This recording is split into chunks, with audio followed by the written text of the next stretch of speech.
Yes, people. So today, little sit down video, just going to talk you through how my client Rahul went from this to this in just 30 odd weeks, going from 72 kilos all the way down to 58 kilos, and now beginning his reverse diet where he's currently at 61 kilos, eating more food, still with abs.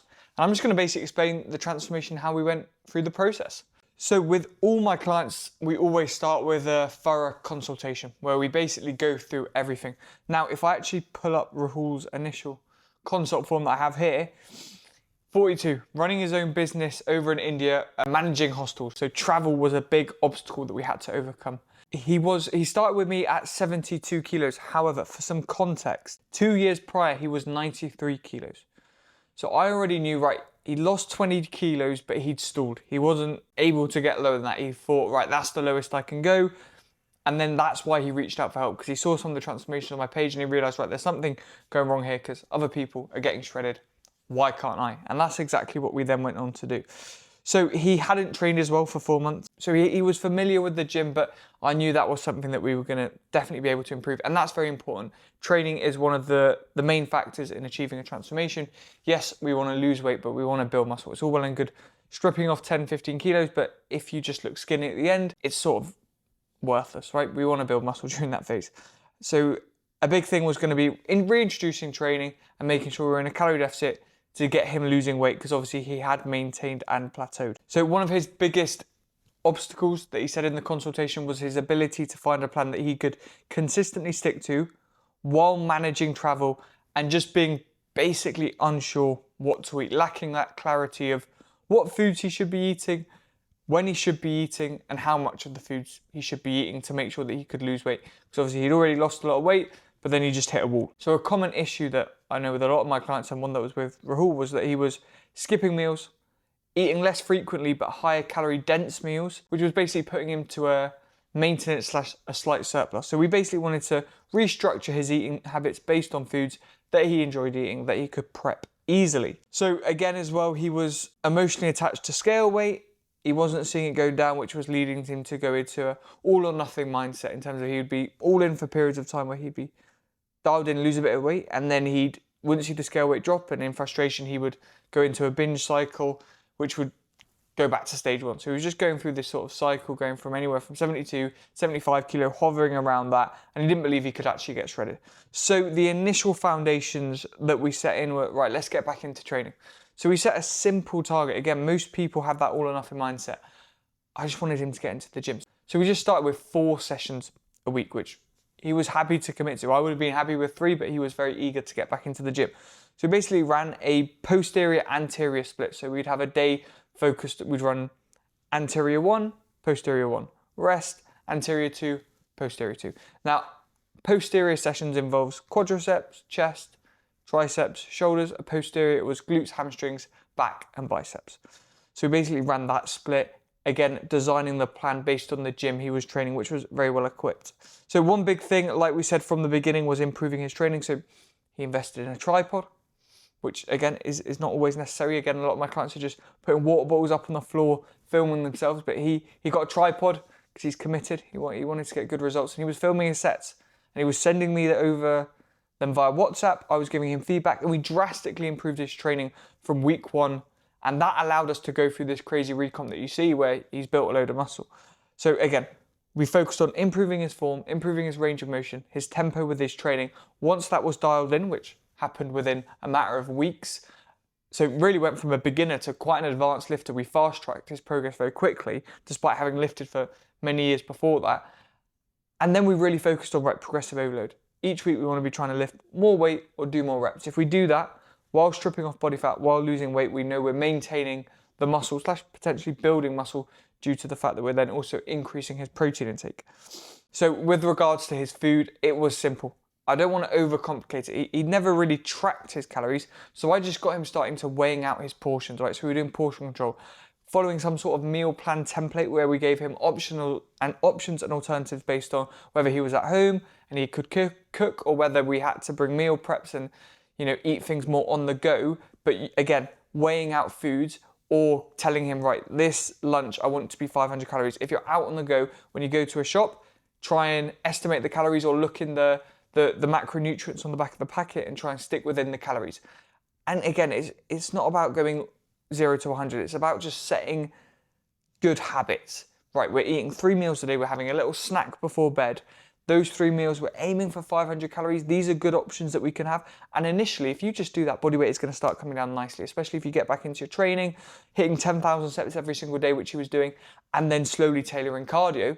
You don't have to be really specific, making sure you're hitting all these exact macros. No, just following a core plan. And then as weight came down and we started to stall a little bit, that's when we really dialed in, being like, right, let's make sure we're really weighing our foods, making sure we're eating the correct amount of calories. And that is how we got that transformation. It wasn't, it's easing you into the process. And as we get leaner and leaner and leaner, really dialing down the factors so that we can get those abs, just like you saw with Rahul.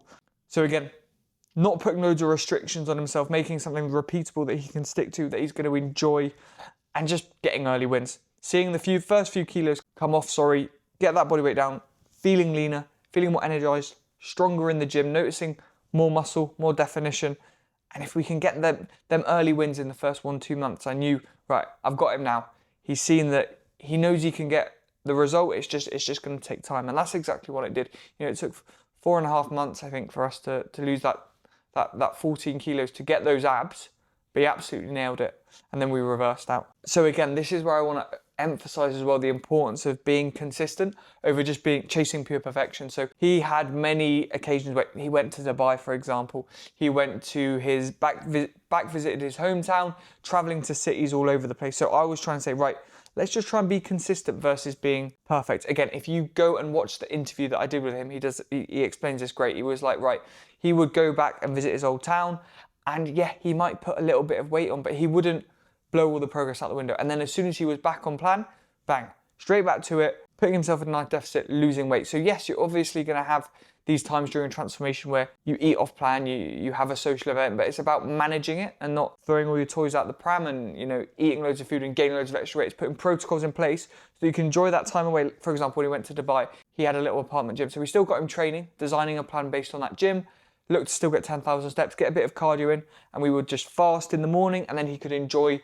2 big meals out in the day versus having 3 meals and a snack. So it's just about being smart and telling him, so he had clarity on what he could do each day while he was away, while he was socializing off plan, so he wouldn't do too much damage to the physique. Because otherwise, the more damage you cause, just the longer you have to diet in the end, right? If you go away and you gain 3-4 kilos, you're just going to have to end up dieting another 2-3 weeks to get that weight back off you. So it was about putting the restrictions in place when we were fully on plan, and then guidelines when we were away to make sure we weren't overdoing it. So during this diet, we did reduce the calories over time. He started at around 2,200 calories. He did end up on quite low calories, eating around 1,500 calories a day with a decent amount of cardio. By the end, he was doing 30 minutes almost every single day. But then you have to account, again, once every 2 weeks, he was having a social event with friends, with family. So it's like, right, yes, he was on 1,500, but 1 or 2 days, maybe every 10 days, he would be eating around 2,000 plus calories. But this was only for a short period of time at the end, just to really get him as lean as possible, to put in the perfect position to reverse out of the diet. Now, this phase is probably the most important. The amount of times you see people get lean and then 3 months later, they've absolutely blown it and they're back to where they were, back to square one. That was not going to happen with Rahul. We dieted him down hard for 4.5 months. Like I said, losing 14 kilos. We are now 6 weeks month and a half post diet. He is up 3 kilos, eating over 2,000 calories a day, not doing any cardio. So he is now doing 0 cardio.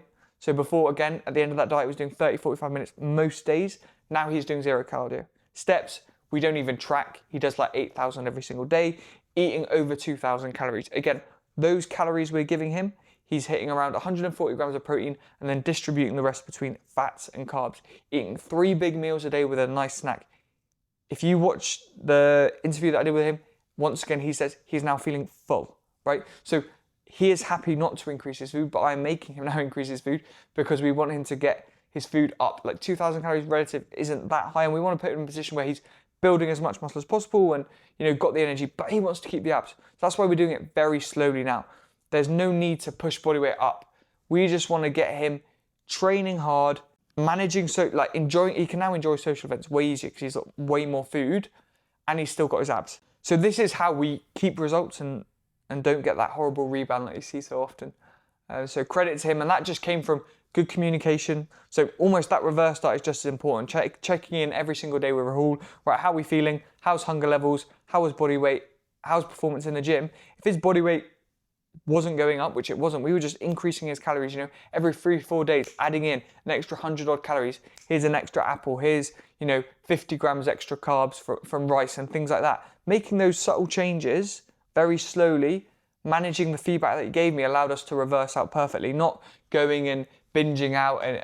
Yes, he now has that more flexibility in terms of, he can have more curries and stuff like that, with his family at social events, and day to day he's got that flexibility, but it's a lifestyle change now for Rahul. He's consistently training 4 times a week. He's very mindful of his diet. He feels better on clean food. He likes eating clean food. He doesn't have the temptation of, wanting chocolates and things like that, because he's well aware that that's not going to make him feel any better. His body is now like a machine. He trains hard. He's active. He's got a lot of muscle, low body fat. Feels amazing, and he wants to maintain that. Again, he's in his early 40s now, and he's got kids. He wants to live as long as possible, and he wants to look as good as possible, and he's doing both of those things. And most importantly, he's feeling as good as he's ever felt. Like if you listen to the podcast, one thing that he's very adamant about is his mindset shift, how this has changed his lifestyle and how he feels, which is, for me, that's the most important thing, because it's all well and good looking great, but if you feel like absolute, not going to be ideal, is it? So key takeaways from this that you can take away is that you don't need extreme diets, right? Rahul had that flexibility. He was still able to eat, at home, go to social events, still, consume maybe unhealthy food every now and then. Of course, we're normal people, right? He missed a few sessions. He didn't do cardio every single day. He would miss these little things, but in the grand scheme of things, being consistent and getting it on point 80% of the time, and not having these big crashes is how you're going to get these results. So you don't need extreme diets, extreme protocols, doing, hours of cardio. Yes, at the end of a diet, when you're getting legit lean, you are going to have to do quite a lot of cardio. Food is going to be quite low. That's the reality. You are going to be a bit hungry. That's going to be the reality of getting lean. But it's about managing it and sustainability. It's finding something that you can stick to for a sustained period of time. I knew if we could get Rahul dieting for 4.5 months, he'd be lean by the end. So I wasn't thinking, right, how can I get this guy to lose as much weight as quickly as possible? Because he would eventually burn out and have a horrible rebound. You can get shredded at any age. Multiple clients I've got now over in their 40s, right, getting lean, getting 6-packs. Do not use age as an excuse as to why you can't get lean. And then the most important thing is that the reverse diet is just as important as the diet. Again, making sure this is a sustainable lifestyle result that Rahul can keep. He will now be insane. Look, he's still working with me and we're going to get jacked, but he could easily now leave me and just keep living his life, eating, 2,000 amount calories a day, training hard and maintain the physique that he's built, from just 6 months of dedication and commitment. In the grand scheme of things, half a year to have his dream body. I bet he wishes he did it in his 20s now. So if you are a busy professional in the same position as Rahul, you're working long hours, you've got a stressful career, you're traveling a lot for work, but you're putting in the effort, you're training, you're following some sort of diet, and you're not seeing any sort of results, it's most likely due to the fact that the structure of your routine is not suiting your lifestyle, and you're just lacking that accountability to get the result, and you really just need to commit to the process. And if you see the rest of the results on my page, if you do commit to the process, there's no reason why you can't get in shape. I'm sure I will be able to find someone who is in a worse position than yourself on my page who has managed to get shredded. So please don't use that as an excuse. So once again, if you are interested in helping me fast track the progress, look, you can find anything online these days, right? If you really want to get in shape, you'll find a way. But if you want to fast track your progress, if you want the process to be as smooth as possible, as easy as possible, and have someone there on the journey with you who knows what they're doing, then please don't hesitate to either fill the coaching format in my bio, drop me a message, or even if you just want a chat and some advice, just follow me on Instagram, Sean Waddington, YouTube videos here. Have a look at the different testimonial videos that I've done, the explaining transformations, and you'll really get a good understanding of sort of what it takes to achieve a transformation and how possible it really is for yourself. I hope you enjoyed, and go have a look at the rest of the videos on my channel, and I hope they help you achieve a physique transformation like the guys you see on my page.